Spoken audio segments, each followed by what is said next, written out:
This is the GlideRide Max 2, and there's 5 key differences with it and the original GlideRide Max. I'm going to break down these differences, whether you use it as a lifestyle shoe, for running or for medical conditions, so you have a better idea if it's worth spending the money to upgrade.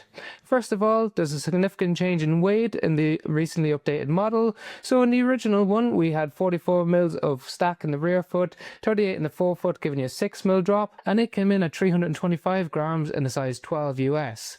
In contrast to that, in the recent release model, while we have the same stack height overall and the same drop, it's significantly lighter, coming in at 298 grams. So that's 27 grams less overall, and you can really feel that whether you're walking or running on it, which I'll touch on later. So we still have the same FF Blast Max cushioning on top, with an EVA plate in between and FF Blast Plus cushioning underneath, which gives you that really bouncy ride. But that has been influenced by some of the other changes. And the next one is toe spring. So we have more toe spring in the recent release model compared to the original Glycerin Max.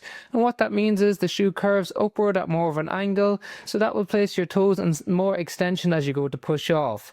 The benefit of this is that it really springs you forward on the push off phase of the gait cycle. The downside is if you have issues with your big toe joint, like severe Hallux Rigidus or arthritis of the big toe joint, being held in extension can exacerbate your symptoms there. And when we look at the stability of the shoe, we still have a broad base of support underneath your shoe. We still have a relatively similar outsole, and they've maintained the sidewalls on the inside and outside of the heel to try and keep you centered in the shoe as you move.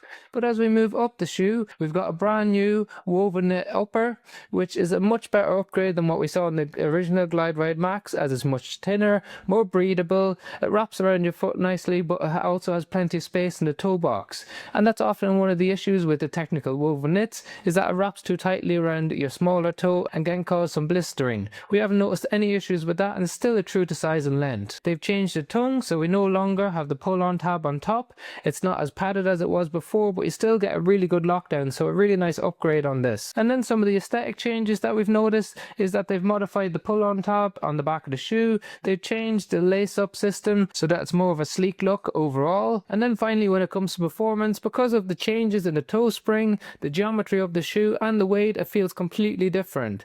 So when you're using it for walking, it springs you forward nicely. It's a really fun shoe to wear. When it comes to running, there's some major changes. So it was historically a really good shoe for those easy runs, recovery runs, because of the nice geometry of the shoe. But because of the lighter weight, the more aggressive nature of the forefoot rocker, I think it can be used now for more up-tempo workouts, some early stage thresholds, because it just dips under that heavier weight, because it transitions really quickly from the midfoot through to the forefoot. Now, that's a really fun shoe to wear. I think it's probably one of the most underrated running shoes in the ASICS range, and something that's not really publicized enough. When it comes to medical conditions, it's an excellent shoe if you have reduced ankle mobility, because it really transitions you nice from the back to the front of the shoe, and the aggressive forefoot rocker reduces the amount of motion required at the ankle. However, if you have severe Hallux Rigidus, where you struggle with any extension of your big toe joint at all, I think you might not enjoy this version, as it will just hold it in more extension than the previous version. However, for most cases of light to moderate issues, you'll still benefit from the extra toe spring and the forefoot rocker, so it's worth trying out in store if you're unsure if you're going to be able to tolerate the extra toe spring. So a great adaptation overall. The upper is excellent, but let me know your thoughts in the comment section below. Do you think it's worth spending for the upgrade? And if you're new to the channel, check out our catalogue. We review all ASICS shoes